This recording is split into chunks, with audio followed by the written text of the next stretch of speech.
Hey guys, it's Kayla here from Journey Dog Training, and this is another Training Tuesday.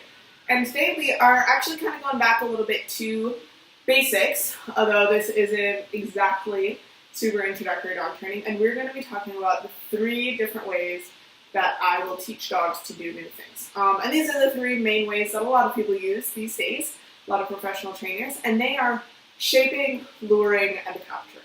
So I'm going to tell you what they are, then I'm going to show you what they are, okay? So shaping is teaching a dog to do something based off of successive approximations. So if I want Barley to go inside of a suitcase, that's not something that he's likely to do anytime soon. And what I would start out with is rewarding him for looking at the suitcase, rewarding him for moving towards the suitcase, rewarding him for putting a paw in the suitcase, and so on until we've got him lying down inside of the suitcase. And that was actually a fun project that we worked on last year. So that's shaping. I also could teach that same behavior via luring, and that would be taking a treat and drawing Barley into the suitcase, and then only rewarding him and releasing that treat when he gets into the suitcase.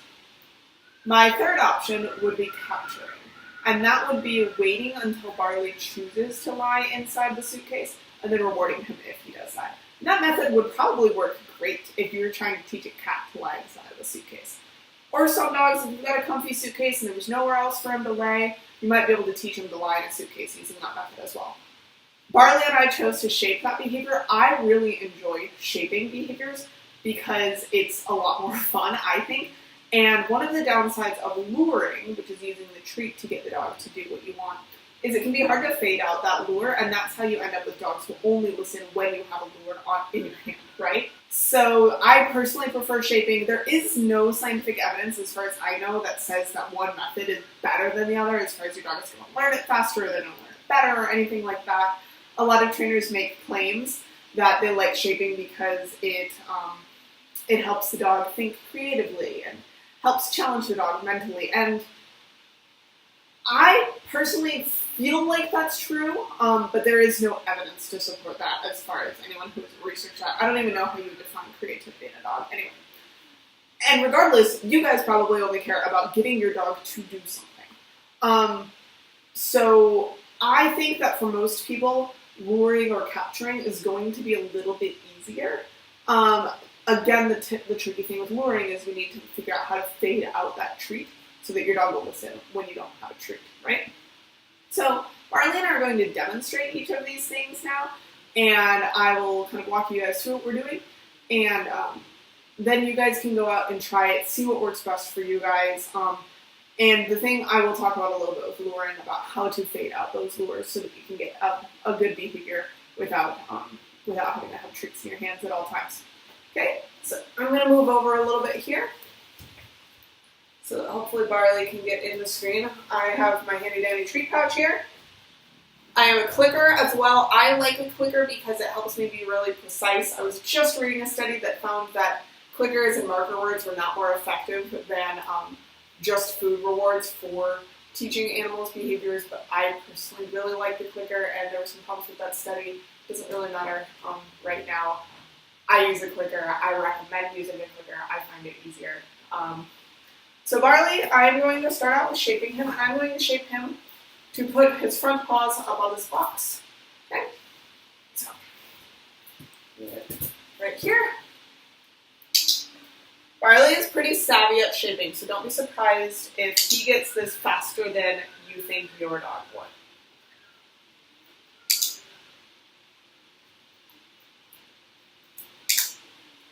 I like, when I'm shaping, to toss the treat away because that gives the dog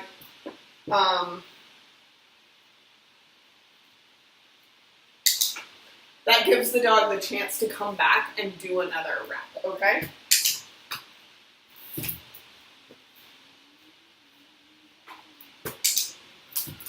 So that helps you kind of see how much the dog gets, what it is that you're trying to do. Because if I just feed him here, now when do I click again? He can't get more of his front paws up here.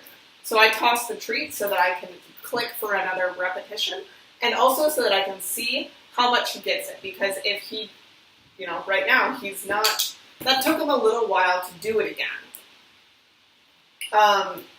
And you also are going to see, if your dog doesn't come back to training right away, that's a good sign that maybe training is a little bit too hard and your dog is a little frustrated right now. One of the important things with shaping is that if you want your dog, if my end goal was to have Barley sitting on this thing, then I would need to keep raising the criteria relatively quickly. So I want to get several successes in a row. I don't want it to get too hard for my dog, but I also don't want to get stuck, because if I spend a week and a half rewarding him for putting his front paws up on that, and then all of a sudden I decide that I want him to sit on it, he's likely to get really stuck because he thinks that he knows that he is supposed to have his front paws on this, and that gets really, really challenging to then raise criteria, okay? So, capturing. So I'm going to move back to my spot, and I'm going to wait. Barley is probably going to come over here, and then he's very likely to lie down, so I'm going to capture when he lies down.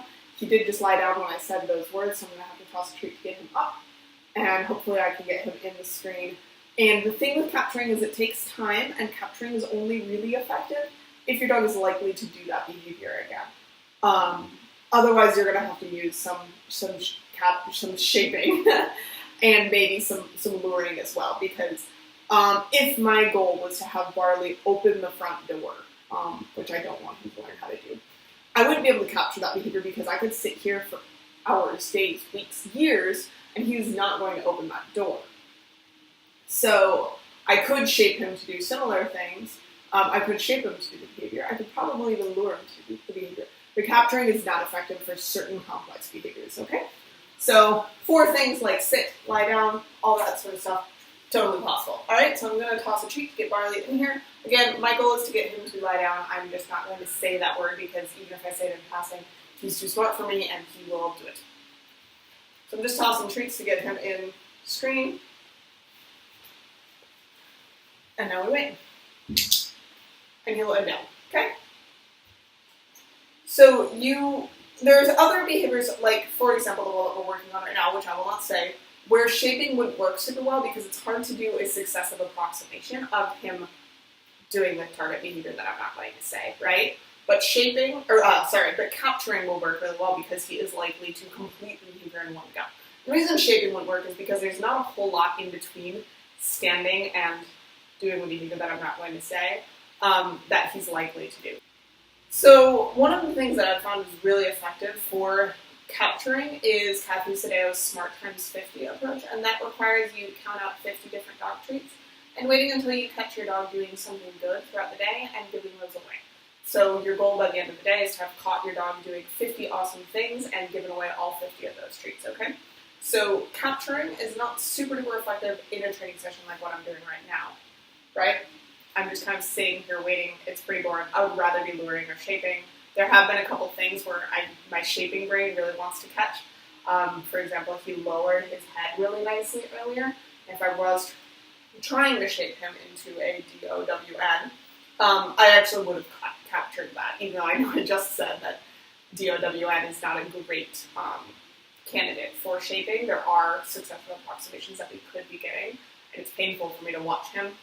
He's just kind of waiting for me right now because we generally do shaping, not capturing, because as you can see, capturing isn't great for formal training sessions. But again, that Smart times 50, if you just Google that, it's SMART, spelled the way that you know, X50, and my blog post will come up, or you can read anything else. Yeah, good job, you got it. I'll give him a bunch of treats for that. All right, and last here, I will demonstrate luring. So, there's nothing wrong with luring, it's just that you have to remember to get rid of your lures as quickly as possible, or your dog is only going to listen to you have treats in your hand, okay? So I'm going to lure Barley into a bow using this treat. I'm going to do that a couple times. I'm going to talk you guys through it, and then what you're going to see is within a couple reps, I'm actually going to put the treat in this hand and continue luring with this hand, and then I'm going to start making that lure smaller and smaller. Okay? Good. So what I'm doing is I am moving him into that position. Good. And then when I say good, which is when his elbows hit the ground, I'm releasing the treat. Okay? And until then, I'm not releasing the treat. If your dog is really struggling, say you're trying to lure a rollover or something, you can release the treat at different successive approximations. So if I were trying to lure Barley into a down and he was getting stuck, say halfway there, I would start rewarding there and then just pushing from there. So there, his butt went down. I don't want that. So now I'm going to lure him into a stand. Good. And I teach some things with a lure. I taught him to stand and I taught him to bow using a lure. So now what I would do if I was teaching him a new thing, and also what I just showed you, Barley actually has been working on bow a lot this week. So when you're luring, don't expect that clean of success right away. Okay, so now I don't have a treat in this hand. It's in this hand. Good. Bow. Good. Bow. Good. Bow. Good. So if you want to start adding a verbal cue, once your dog is already doing it really well, I would start say the verbal cue, and then do the lure.